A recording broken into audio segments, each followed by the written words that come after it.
Class 9 हम lesson number 5 पढ़ रहे हैं, आधुनिक विश्व में चरवाहे। इसका फर्स्ट पार्ट हमने 2 दिन पहले कर लिया था और हमने पढ़ लिया था कि गद्दी समुदाय ये चरवाहा समुदाय है। ये हिमालय में रहता था, हिमाचल प्रदेश में रहता है और गर्मी सर्दी में अपने पशु कैसे चराते हैं इसके बारे में पढ़ा था हमने। गर्मियों में कहाँ पे चलते हैं, सर्दियों में कहाँ पे आ जाते हैं और अपना जो गुजारा करते हैं, पशुओं को चराते हुए गुजारा करते हैं। इसके बाद हम नेक्स्ट टॉपिक पे आते हैं, भी उसी से संबंधित है ये भी। इसमें है पूर्व की तरफ रहने वाले गुज्जर चरवाहे गढ़वाल और कुमाऊं में रहते थे। ये लोग गर्मियों में ऊपर की जो घास होती है, अर्थात ऊपरी मैदानों में जो घास होती है, जिनको हम बुग्याल कहते हैं। बुग्याल आपको पता होगा कि 12,000 फुट से भी ज़्यादा ऊंचाई पर पाए जाने वाले घास के प्राकृतिक चरागाह होते हैं। 12,000 फुट से भी ज़्यादा ऊंचाई पे ये घास उगता है, अपने आप प्रकृति की देन है। तो वहाँ पर ये लोग गर्मियों में पशुओं को चराते हैं और सर्दियों में भाबर के सूखे जंगलों की तरफ चले आते थे। इसमें से बहुत सारे हरे भरे चरागाहों की तलाश में 19वीं सदी में जम्मू से उत्तर की ओर पहाड़ियों में आए थे और यहीं पर फिर लास्ट में बस गए। तो ये भी प्रश्न पूछा जा सकता है कि ये आए कहाँ से, जम्मू कश्मीर से आए और फिर यहीं पर बस गए, गढ़वाल और कुमाऊं में। हिमालय के पर्वतों में पाए जाने वाले बहुत सारे चरवाही समुदाय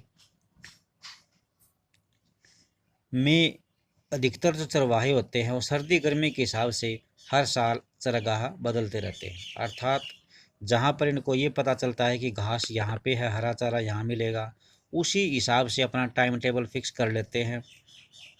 जैसे आपके गांव में पशु चराने वाले जो पाड़ी हैं उनको पता रहता है कि अब जो है हरा घास कहाँ पर मिलेगा, तो ये उसी तरफ चल पड़ते हैं। तो इसी तरह ये जो विशेष जिनकी पहचान बनी हुई है चरवाहों की, पशु चराने वालों की, ये भी अपना ठिकाना बदलते रहते हैं।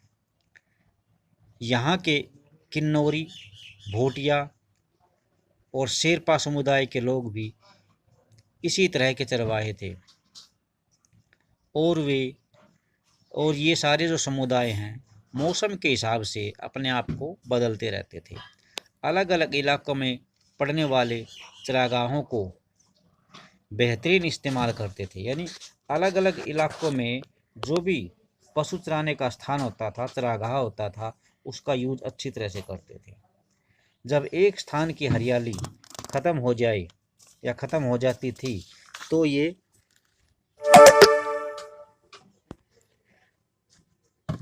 या उसको अधिक ज़्यादा यूज़ नहीं किया जा सकता था एक स्थान के चरागाहों को, तो ये दूसरी जगह चल पड़ते थे। इस आवाजाही से चरागाह ज़रूरत से ज़्यादा इस्तेमाल होने से बच जाते और उनमें दोबारा हरियाली व जिंदगी लौट आती थी। तो अब एक वर्ड आया था भाबर।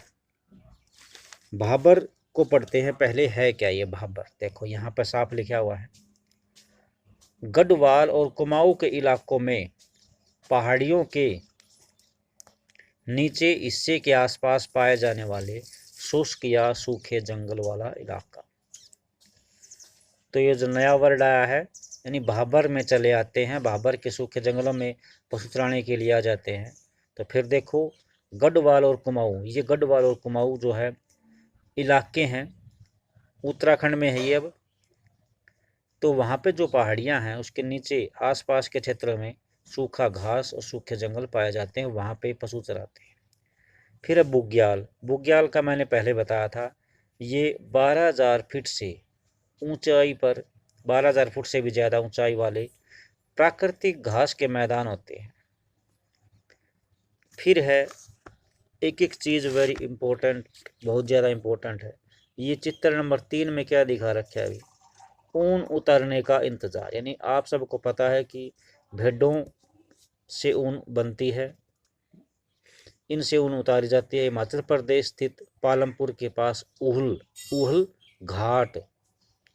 फिर चित्र नंबर 4 में बता रखा है कि गद्दी भेड़ों की ऊन उतार रहे हैं। यानी गद्दी एक समुदाय है। कभी आप साइकिल की गद्दी या मोटरसाइकिल की गद्दी समझो इसको। गद्दी एक समुदाय है जो भेड़ बकरी चराकर अपना गुजारा करता है। सितंबर तक गद्दी ऊंचे मैदानों से नीचे आने लगते हैं। रास्ते में कुछ समय रुककर वे अपनी भेड़ों की ऊन उतारते हैं। ऊन काटने से पहले भेड़ों को नहला धुलाकर साफ किया जाता है। तो ये ध्यान में रखने की बात है। फिर चित्र नंबर 5 में ये जो सीन दिखा रखा है, ये क्या है? पश्चिमी राजस्थान के थार रेगिस्तान में चरते हुए राई का समुदाय के ऊँट। राई का जो समुदाय है वो कहाँ से आता है? राजस्थान से। यहाँ पाई जाने वाली सूखी और कंटीली झाड़ियों के सहारे ही ऊँट जिंदा रह पाते हैं, लेकिन पर्याप्त भोजन पाने के लिए उन्हें बहुत से इलाकों में चरना पड़ता है। आप सबको पता है कि ऊँट रेगिस्तान का जहाज है, फिर भी हरे चारे की तलाश के लिए इन्हें दूसरे इलाकों में जाना पड़ता है। तो ये सारी जो पॉइंट्स बताए गए हैं सारी बहुत ज़्यादा महत्वपूर्ण है। एक ठीक इसके पीछे आया है एक पर्सन, ये रहा जी.सी. बांस ने 1850 के दशक में कांगड़ा भी हिमाचल प्रदेश में आता है भी, तो वहाँ पे जो गुज्जर समुदाय रहता था उनका वर्णन किया है। 1850 के दशक में जी.सी. बांस द्वारा कांगड़ा के गुज्जरों का वर्णन किस प्रकार किया गया था, ये प्रश्न बन सकता है। तो यहाँ पे देखिए किस तरह क्या बताता है इनके बारे में। पहाड़ियों में रहने वाले गुज्जर शुद्ध चरवाहा कबीले के लोग होते थे। वे लगभग नए के बराबर यानी खेती नहीं करते थे।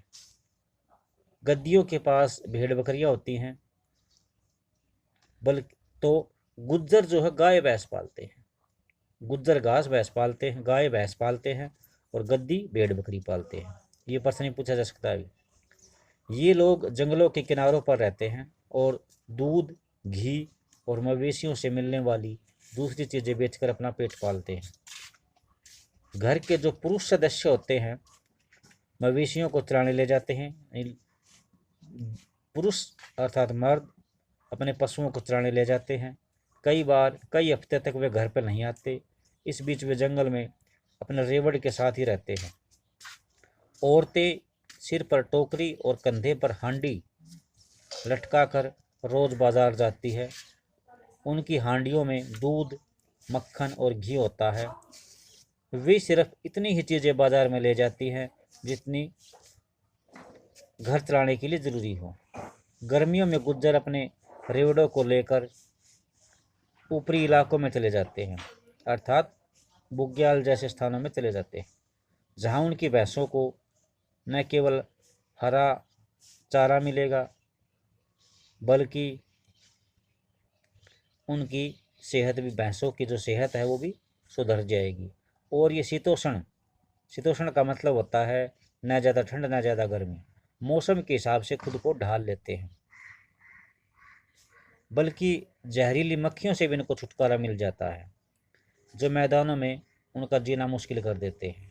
तो ये 1850 में जी.सी. बांस ने कांगड़ा अर्थात हिमाचल प्रदेश में रहने वाले गुज्जरों का वर्णन किया था। इसने ये देखा था ये, और फिर इनको एक किताब लिख दी। किताब का ये अंश है, एक पार्ट है, तो इसको अच्छी तरह से समझना। जहाँ तक जो बातें पढ़ाई गई हैं, आपका सिलेबस जो है लगभग पूरा होने वाला है, इसलिए मैं बिल्कुल आसान और कम करवाता हूँ ताकि आपकी समझ में आ जाए। तो थैंक्स, आज के लिए इतना ही।